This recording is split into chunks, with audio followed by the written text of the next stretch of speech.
उद्धार का सच्चाई से संबंधित तीन बातें आपको जानना चाहिए। पहला जस्टिफिकेशन, दूसरा सैंटिफिकेशन और तीसरा ग्लोरिफिकेशन। क्या है इसका मतलब, हम यहाँ पर डिटेल में इसे समझने का कोशिश करेंगे। सबसे पहले जस्टिफिकेशन, हिंदी में इसका मतलब होता है धर्मी ठहराया जाना। धर्मी ठहराए जाने का मतलब क्या है? जैसे कोर्ट में आपने सुना होगा कि इस मुजरिम को बाइज्जत बरी किया जाता है। मतलब मुजरिम के ऊपर कुछ केस दर्ज था, कुछ गुनाह था, लेकिन बाद में उसे बाइज्जत बरी कर दिया जाता है। मतलब उसमें कोई भी दोष नहीं पाया गया, निर्दोष ठहरा वो। सो यही है जस्टिफिकेशन का मतलब। दूसरा मतलब यह है कि यीशु मसीह ने हमें अपना धार्मिकता दे दिया है। जिस दिन हमने यीशु मसीह पर विश्वास किया, यीशु मसीह का धार्मिकता हमें और आपको दिया गया। इसका क्या मतलब है, आइए हम इसे यहाँ समझेंगे। जैसे जब ये फोटो देखते हैं आप, इस लड़की का फोटो, तो हम सीधे तरीके से इसे देख सकते हैं। अगर ये लड़की बुर्खा पहन ले, मतलब कुछ इस तरह से, तो क्या हम उस लड़की को देख पा रहे हैं? नहीं देख पा रहे। हम क्या देख पा रहे हैं? केवल बुर्खा को, उसके ऊपर का काला रंग का कपड़ा को। सो इससे हम क्या समझते हैं कि जिस दिन हमने प्रभु यीशु मसीह को ग्रहण किया, हमने यीशु मसीह को पहन लिया। यीशु मसीह का निर्दोषपन, उसका धार्मिकता, परमेश्वर के साथ अच्छा स्टैंडिंग, परमेश्वर के साथ निर्दोषता से खड़ा होने वाला जो गुण है वो हमें दिया गया। और हम यीशु मसीह के वजह से परमेश्वर पिता के सामने, न्यायी परमेश्वर के सामने निर्दोष ठहरे, बाइज्जत बरी किया गया है। ओके, सो बाइबल हमें इस बात को बताता है कि परमेश्वर पिता जब हमें देखता है तो यीशु मसीह के समान निर्दोष देखता है, हम में कोई दोष नहीं देखता है। हालेलुया। हमारा सारा पाप धो दिया गया है, सारा पाप माफ हो गया है, अब कोई भी पाप नहीं रहा। ओके, सो दूसरा सैंटिफिकेशन, पवित्रीकरण। ये पवित्रीकरण का क्या मतलब है, हम यहां पर समझेंगे।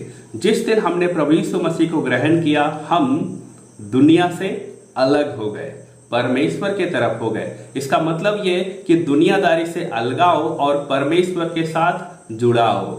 ये है सैंटिफिकेशन का मतलब। इसका मतलब ये कि जिस दिन हमने प्रभु यीशु मसीह को ग्रहण किया, उस दिन हमें पवित्र आत्मा दिया गया। पवित्र आत्मा हम में वास करता है और पवित्र आत्मा हमें धीरे धीरे पवित्र करता जाता है। ओके, इसका तीसरा मतलब यह है कि अब धीरे धीरे बुराई से अच्छाई के रास्ते की ओर हम बढ़ रहे हैं। हमारे अंदर का जो गंदगी था, हमारे अंदर का जो दोषपन था, हमारे अंदर में जो बुराइयां पाई जाती थी, हम वहां से धीरे धीरे अब निकलकर अच्छाई की ओर बढ़ते जा रहे हैं। ओके, अब हमारा जीवन में एक डिसिप्लिन आ गया है और हमारे जीवन में एक मकसद है कि हम परमेश्वर को महिमा देने वाला जीवन जिएंगे। ओके, हम अपने आप को डिसिप्लिन में रखने का कोशिश करते हैं। हम जितना पवित्र आत्मा को अपना जीवन में काम करने के लिए अलाउ करते हैं, उतना ही अधिकार वो हमारा जीवन में रखता है और वैसा ही हमारा जीवन धीरे धीरे पवित्र आत्मा का नियंत्रण में होता जाता है। सो पवित्रीकरण मतलब शुद्धिकरण, साफ करना, अच्छा करने का काम पवित्र आत्मा हमारा जीवन में करता है। ओके, तीसरा पॉइंट है ग्लोरिफिकेशन, मतलब महिमित करेगा, यह भविष्य में होने वाला है। इसका क्या मतलब है? इसका मतलब यह है कि जब यीशु मसीह दोबारा आएगा, तब हम सब जो मसीह में सो गए वो जिंदा हो जाएंगे। ओके, और जिंदा होने के बाद क्या होगा? हमारा जो दीनहीन मिट्टी का देह है वो बदलकर महिमावान देह में बदल जाएगा। एक ऐसा देह, अमर देह, जो कभी भी मरेगा नहीं, मिटेगा नहीं।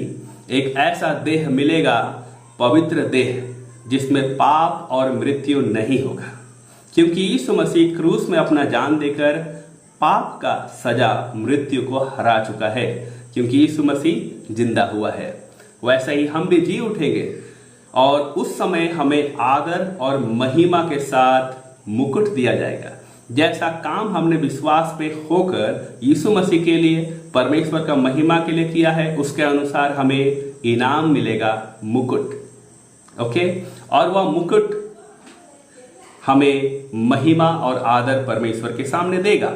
ओके, सो सच्चाई यह है कि जस्टिफिकेशन, जिसका मतलब है धर्मी ठहराया जाना, यह है पास्ट टेंस, भूतकाल। मतलब हम धर्मी ठहराए गए हैं, हमारा पाप क्षमा हो चुका है। ठीक है। सैंटिफिकेशन दूसरा, इसका मतलब यह है कि पवित्रीकरण, धीरे धीरे हम पवित्र किए जा रहे हैं पवित्र आत्मा के द्वारा, और हमारा दिन प्रतिदिन का पाप के लिए भी यीशु मसीह ने अपना जान दे चुका है क्रूस में। यह है प्रेजेंट टेंस, मतलब वर्तमान में भी हमारा पाप क्षमा हो चुका है। ग्लोरिफिकेशन मतलब भविष्य में महिमित करेगा, यह है फ्यूचर टेंस। इसका मतलब जब यीशु मसीह दोबारा आएगा तो हम कंप्लीट उद्धार पाएंगे, हमारा देह भी जो दीनहीन पाप का स्वभाव वाला देह है वह उद्धार पाएगा।